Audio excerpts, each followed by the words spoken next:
In this lesson, we'll take a look at creating an atmospheric landscape drawing with various forms of graphite.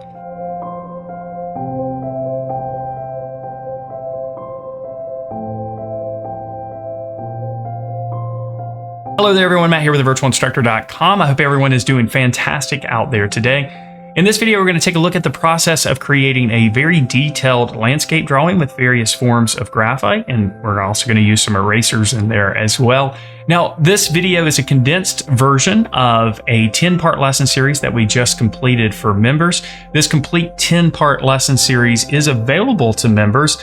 Each lesson in the series is 1 hour long, so you get to see every step of the process. And of course, there's instruction along the way as well. If you want to have complete access to this lesson series, as well as our other courses, our other live lesson series, weekly critiques as part of the Members Minute, and also the year-long curriculum we have for visual arts teachers, then you need to be a member. If you want to learn more about our membership program, I'll leave a link in the description below, and you can check it out that way.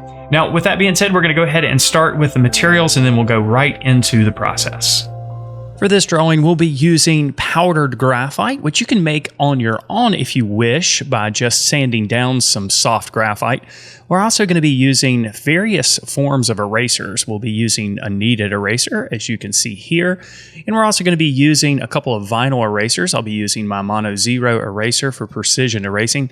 And I'll also be using an electric eraser as well. Both of these erasers are great for precision erasing, as I said. Here's a close look at the Tombow Mono eraser, which gives you a somewhat fine point for precision erasing. Now, the real star of the erasing show here is the electric eraser, which will definitely remove the graphite from the surface. We'll also be using some blending tools to manipulate the graphite on the surface. I'll be using a blending tortilla and also a couple of blending stumps. For the bulk of the graphite applications, I'll be using my lead holder here by Stadler. This is a wonderful tool for precision mark making, and I'll be using mostly 2B graphite and 4B graphite inside of that lead holder for our applications. I'll also be using a small mop brush to manipulate the powdered graphite applications. So the surface we're working on here is Stonehenge Polar White paper. This is a wonderful surface for not only graphite, but also colored pencil applications. Now we're going to start here by applying the powdered graphite with the mop brush. I like to put just a little bit of the powdered graphite in the lid of the container, and that will keep the likelihood of a mess down just a little bit. But as you can see, this application is going to be a little bit messy. So I like to put a little bit of the powdered graphite in place and then move it around with the mop brush. What I'm doing here in the early stages is I am just trying to get the bulk of the darker shapes in place with this powdered graphite. We're going to manipulate the graphite on the surface by applying more graphite in pencil form and also removing some of the graphite with our erasers. So I am thinking only about the dark shapes at this point, and I'm also putting a light application in the sky in the distance. We really want to cover all of the white of the paper here, but we don't need to do it with this first application. We will gradually throughout the process. Once I have got some of the powdered graphite in place, I can use one of my blending tools here, a blending tortilla, to just start pulling some of the graphite around on the surface. So this is a very light application of graphite, and I'm using the blending stump or blending tool to manipulate it. Now that we have a loose idea of the location of the tree and the bulk of the body of the tree, we can start going back and forth with our erasers and with the graphite applications to basically build out the details of the tree. Now, we're going to be thinking about shapes of dark and light value here as we do this.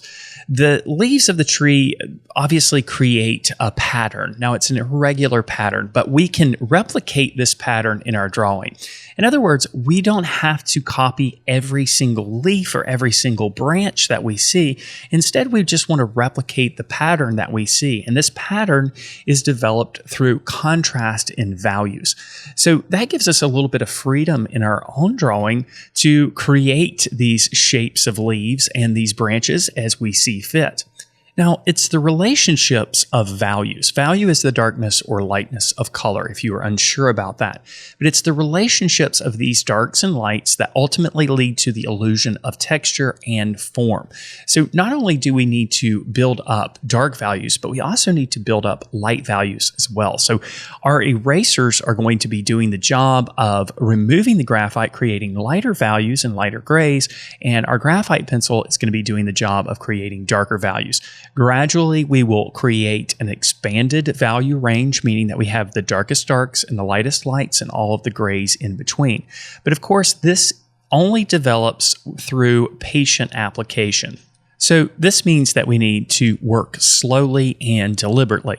Keeping in mind that, again, we don't have to replicate everything that we see in the image, but the larger shapes of light and dark we do need to try to capture in our drawing.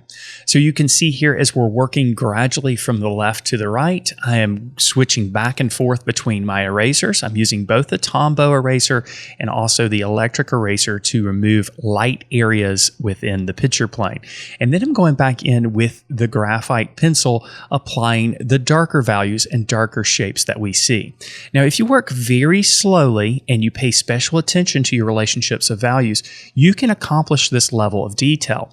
It's not so much drawing the details, it's more so drawing the relationships of darks and lights.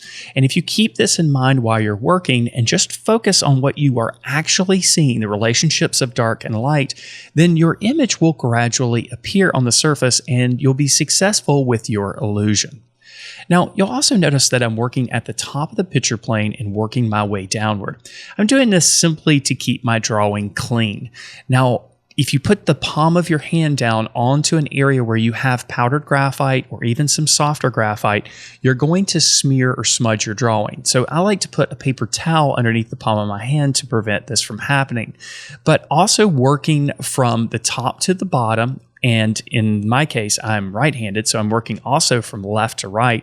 That will reduce the amount of smudging that occurs, because some smudging will still occur even when you're using a paper towel underneath the palm of your hand. So now I'm working down to the base of the tree, but before we do much of the work in the foreground, we will go back to the middle ground. Now, when you're creating a drawing of a landscape, space is very important. Space, of course, is one of the 7 elements of art. So you want to create the illusion of space in your drawing. This means that we're going to have some overlapping. That's one way to create the illusion of space. And we're also going to create some value contrast to create the illusion of space and atmosphere in this drawing as well. So objects that are further away are going to be lighter in value typically, and the relationship of contrast in values is going to be lessened. So the contrast in value is going to be greater as we work closer to the foreground. So now that we've worked down to the bottom of the tree, I'm going to go back to the middle ground and start addressing this line of trees in the distance. Now, of course, we want to create the atmospheric look that we have in our reference. This means that we're going to be using the blending stump and our erasers a lot in this section, and we're going to keep the level of contrast down so that this area looks like it's further away from the viewer than an area that's closer, like the base of the tree. We're still going to take the same approach in this area though. We're going to use our eraser to remove out highlights, and we're going to use the pencil here to create darker values, but they're not going to be quite as dark as what we see in the foreground. Of course, the illusion of details are going to gradually emerge through the manipulation of the graphite that we apply on the surface. We can add some lines here and there to indicate some branches and some very subtle details, but for the most part, our details need to be muted in this middle section. If you're creating a drawing like this, it's important to step back every once in a while and take a look at the relationships of values that you have. Analyze your own drawing and determine if you're creating the illusion of space effectively or not. Sometimes when we're working on a drawing that's highly detailed like this one, we get kind of lost in the details. We kind of focus in on one specific area of the drawing and we can lose the big picture. But by stopping every once in a while and taking a step back, we can make sure that we're on the right course here for completing the drawing in a manner that creates the illusion of space. Now in this drawing, there is a distant bridge right in that area of focus, right where I want the focal point to be. So I'll add that small bridge there with just a couple of lines, And now that we've developed the middle ground, we can bring that big distinctive branch down over the top. We purposely left this branch out when we addressed the tree because we knew that we had to address the middle ground before applying these marks over the top. We'll also add a few more branches to the side of the tree here just to make it look a little bit more realistic. Now we'll work our way down to the foreground, and here we're going to have a greater level of contrast, but we still have that atmospheric look that's happening here. There's a little bit of mist over the water. So we're going to use the kneaded eraser to lift out some of the lighter areas, but we're also going to use our vinyl erasers as well for more precision and detailed erasing. And then just like we have throughout the process, we'll go back with the graphite pencil, adding some of the darker details that exist here. And just like we did with the details on the leaves of the tree, we don't have to spell everything out exactly as it is in the reference. We can locate and recognize patterns and replicate those patterns in our drawing to create the illusion. And of course, we'll continue to be patient with the process. This means that you need to work slowly and deliberately. Don't rush this process. So if you start feeling a little bit impatient, stop and take a break from your art for a little while and come back to it. This drawing took around 12 to 13 hours to complete in total, and that may seem like a lot, but it's really not that much for a drawing of this size with this level of detail. So if you're not used to spending that much time on a drawing, it's understandable that you might get a little bit impatient. So just be very patient and work slowly and work in smaller areas at a time if you're struggling with this. And you might just find that your drawing skill improves dramatically just by slowing down. Now we've worked our way over to the grassy area in the extreme foreground, and here again we're going to just use the eraser and the graphite and gradually pull out the relationships of value and create the contrast necessary to understand the texture here. And we'll work our way over to the path as well, and here our process stays the same. You can see here just how subtle we can make the transitions of value using a light touch with the vinyl eraser. Now, the values in this location are fairly similar, so we need to create contrast in a different way so that we understand that the path is actually there. And the way that I decided to do this in this drawing is by having more horizontal stroking along the path, contrasting with the more vertical stroking of the grasses on either side of the path. So even though the values are very similar, we can create a different directional stroke to create contrast in both of these areas.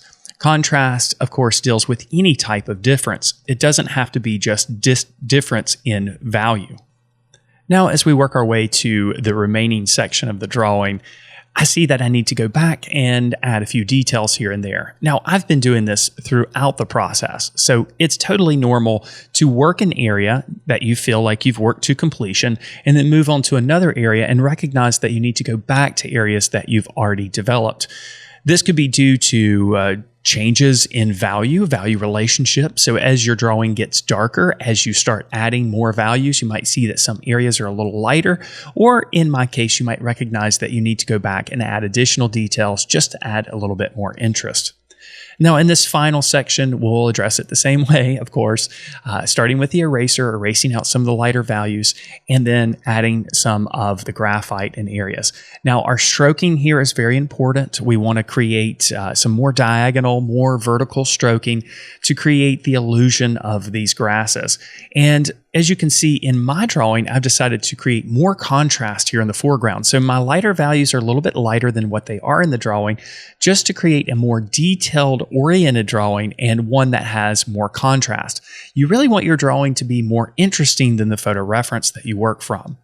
Now at this point, I'm going back with a 6B matte graphite pencil, adding in some very dark areas. I see that I need to make some values darker on the trunk of the tree, along some of the branches, and even in some of the areas in the foreground. And now the drawing is complete. We can remove the tape, and as the tape is removed, you can just see how dark the drawing actually is. And now our graphite drawing of a landscape is complete.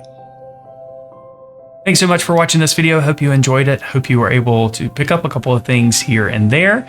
Remember, if you're new to the channel or if you haven't done so yet, make sure you subscribe and click on that notification bell so you're notified when new videos are posted. And if you like this video, make sure you give it a like as well. If you want to learn more about our membership program or gain access to this specific live lesson series, there are links for both of those things in the description below. And if you want to just check out 3 of our course videos and ebooks for free, you can do that as well. I'll leave a link in the description below for that as well. Thanks again for watching, and as always, I wish you all the very best in your artistic success.